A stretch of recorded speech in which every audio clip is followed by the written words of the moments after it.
are live. Okay, hello and welcome to the first ever On the Game live stream on Facebook. We are streaming live to you from the Play the Game 2017 conference in Eindhoven. It's only the opening day, but we've already covered a variety of interesting talks and discussions today.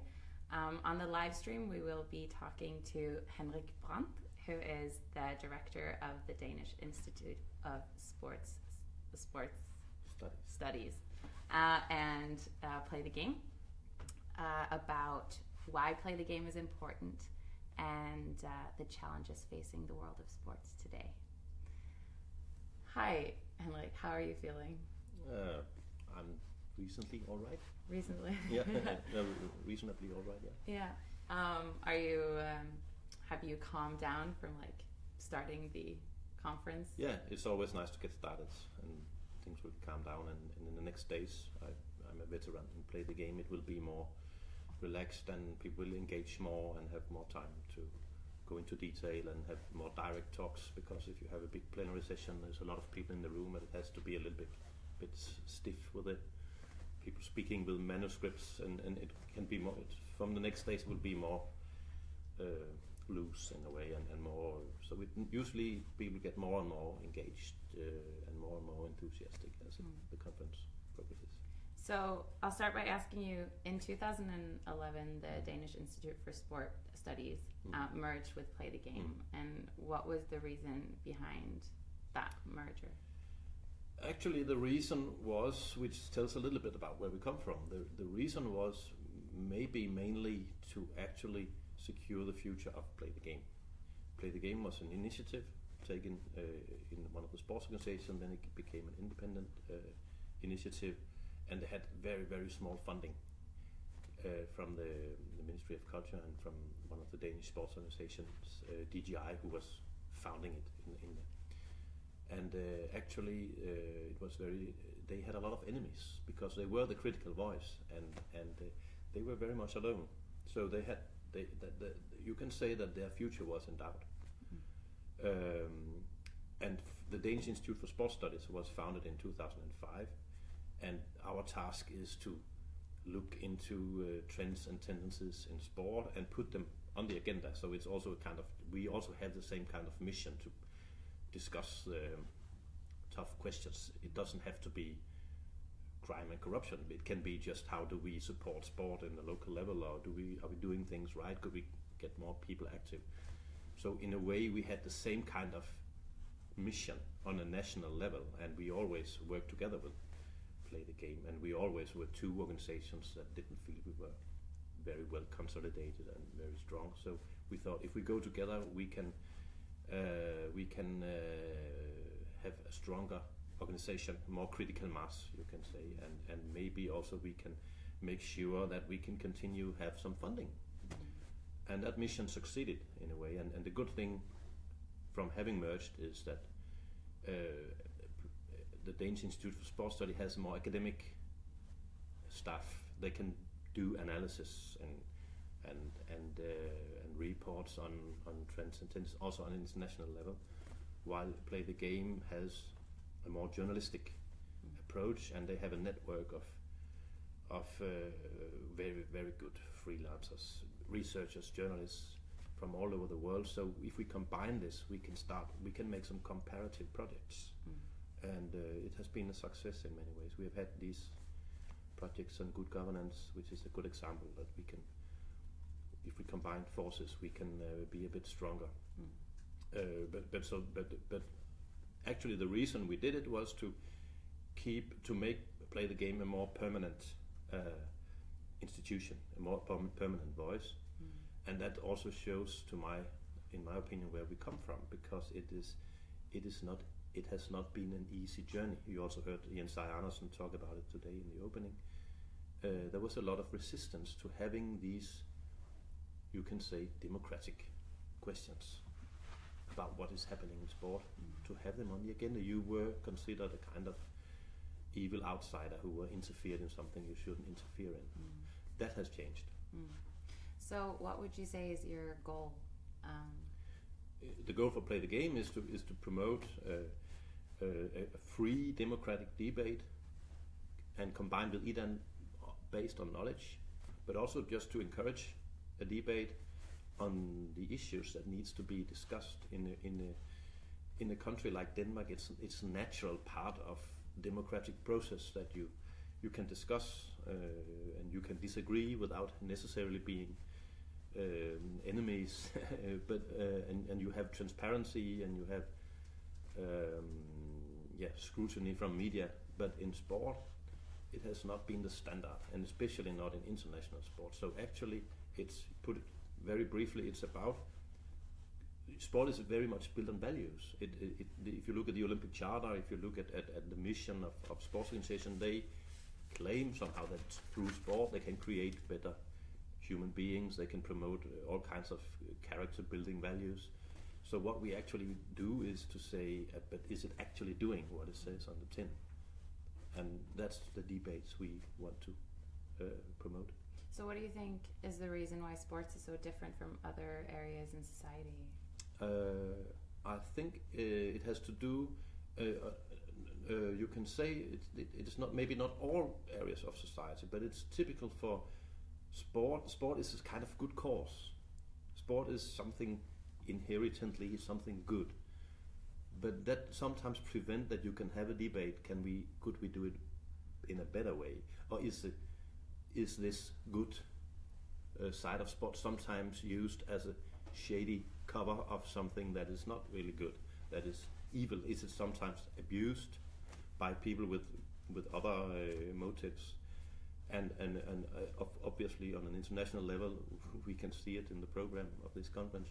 There is a lot of examples that sport is used as an instrument, not just for the good causes, but also for bad motives sometimes. So that is that is one of the challenges. That is difficult to discuss because it's a good cause, and everybody just thinks sport. Oh, that's good. That's one thing. And the other thing is the sports movement consists of monopolies. They've been there for some of them for 100 years or even more.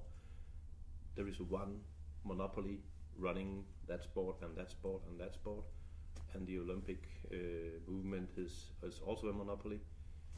And you know also from other sectors in society, monopolies sometimes get lazy and they get a bit what can you say? They get a bit close to the to outside world and to criticism. So it develops in a way into a kind of family relationship. And you can say from the beginning of sport, it didn't get funding from public authorities. There was not. It consisted of wealthy people, idealists in a way. So it's natural. That's how it started. But as it evolved and money started coming in and more political power, then it was very vulnerable to what can you say, abuse. Be corrupted. So it didn't really have the structures. When some other motives came in, and we've seen that it's not just now. It was also in the past. You can go back to the Berlin Olympics or something in '36. That if some people come in, they can sort of take it over and use it for their political purpose or whatever. And it has not been very resistant to that. So this is your 10th conference, or Play the Game's 10th conference. What have been some of the most pressing topics of conversation over the course of those 10 conferences? You can say that the reason why it started was an attempt to educate journalists to not just write about what happens on the pitch, but also what happens outside the pitch, and to put sport into a broader societal picture, and to discuss, as we say, the homeless questions. And in the first years, it was very difficult because there was lots of examples from good journalists, also critical academics, about sport having big problems with crime, with the lack of democracy, lack of transparency in every aspect. And in the beginning, it was maybe focused on stories. Look look what happened. They got a grant from this organization, and now the president of the national governing body has built a new villa with a nice view of the sea, and the development aid into that sport has never materialized into any development of that sport. There were plenty of that kind of examples, and another example was of course doping. In the beginning it was more a kind of disclosing that there was a lot of doping in some sports, and they were not able to sports was unable to deal with it. So you can see some of these topics have evolved, they have developed because as Jens also said today in his opening address, there's no denial today that sport has had big doping problems, or that it has had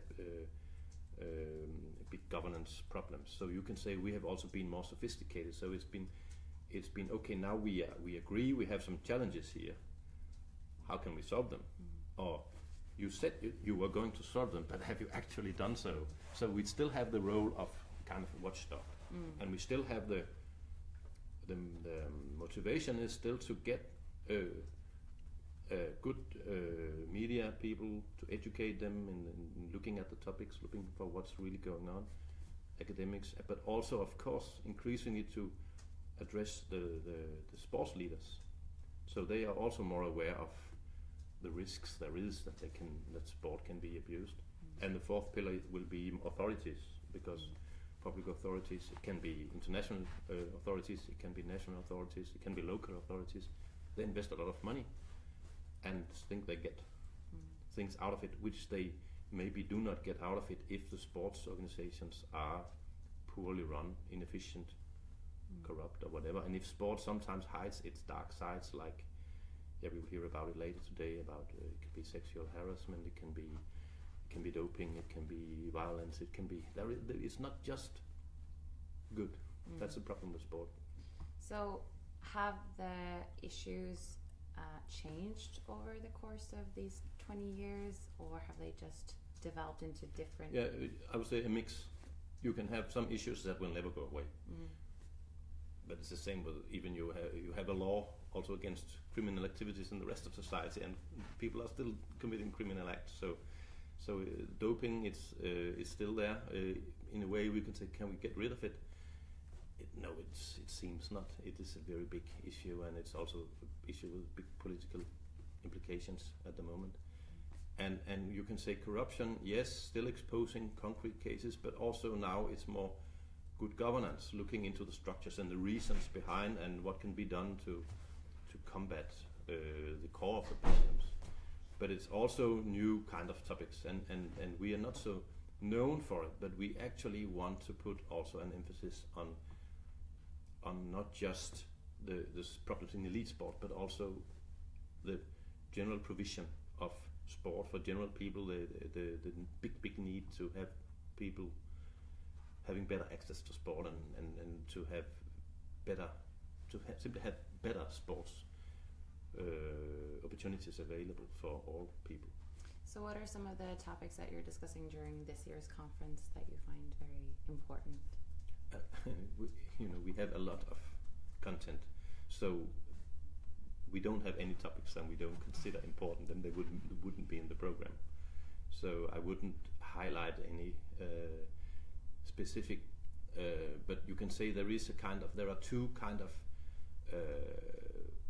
overarching themes that goes into a lot of one of them is the governance, good governance. How are the organizations structured? How are they run? How do they work? Are they efficient? And there we have a lot of research, and it goes into doping, it goes into crime in football clubs, it goes into how they deal with sexual harassment, as we're going to discuss tonight. It goes into how they are able to engage with the grassroots of sports, how various stakeholders are represented. So good governance is one, and here, since we are here in Eindhoven, which is a very innovation, trendy, trying to technology knowledge kind of city, we also try to look into technology and innovation, because what we see is that sport is not just delivered by the traditional structures, by the local sport club or the sports organizations. it can be delivered through all kinds of channels. A new app in your mobile phone. People they do the sports that are growing are actually not in many cases the sports that are organized by sports organizations. It is self-organized, it's commercial and whatever. And we also want to. Maybe it's difficult to discuss as a scandal, but we want to highlight that if the sports organizations and the governments are not up to it, they will just see that their sport is changed without them being part of it. You can compare it with the media sometimes. That the journalists, when I was in the School of Journalism, we were having access to the people, and we were the middleman that distributed the knowledge of what happened. But today, every fan or every reader can have their own channel on the internet and the YouTube, and sometimes the journalists are just cut out of the equation. And the same thing is in a way happening in sport, and sport has to deal with it. And that means if you are a provider of sport, you have to deliver a good product. Otherwise, you are becoming irrelevant. That goes to the single sports. Some sports are almost not existing. It also goes to the providers of sport. So they have to evolve, not to be left behind. Yeah, they have to. And to do that, you have to have a good and sound and blunt democratic debate. You have to base it on knowledge, on input from the stakeholders. And it is not the case still in sport on a local, national, international level that is happening. What would you say are the biggest challenges facing the world of sport today then? That depends on how you define sport. If you define sport as elite sport, professional sport, it is really the credibility of sport is being undermined, and it's difficult to control it. If you take doping, okay, we are not just talking doping and you're breaking the rules, you're not allowed to compete. We are talking about superpowers having problems in being on the same pitch. So we are back to the Cold War there. If it's about corruption, mismanagement, big mega events that are just cover for people stealing from public money and enriching themselves while after the games the sports facilities are not used, and the change they promised in participation didn't happen. So that means that the credibility of sport and the discrepancy between the ideals of the sports movement and what it actually delivers, it gets so big. So that's also why you see now in many countries, if you ask people, do you want to host the Olympics? In democratic countries, they actually say no, thank you. You can keep your circus, and that is of course a big problem for sport. And then the technology is changing. That means that some sports are they're still alive because they're on the Olympic program. They're supported by the National Elite Sport Agency. But if you look at what is happening, some new sports are evolving, and they're not organized in that structure. It can be e-sport, it can be mixed martial arts, it can be tough mudder running, and so new. It's every day.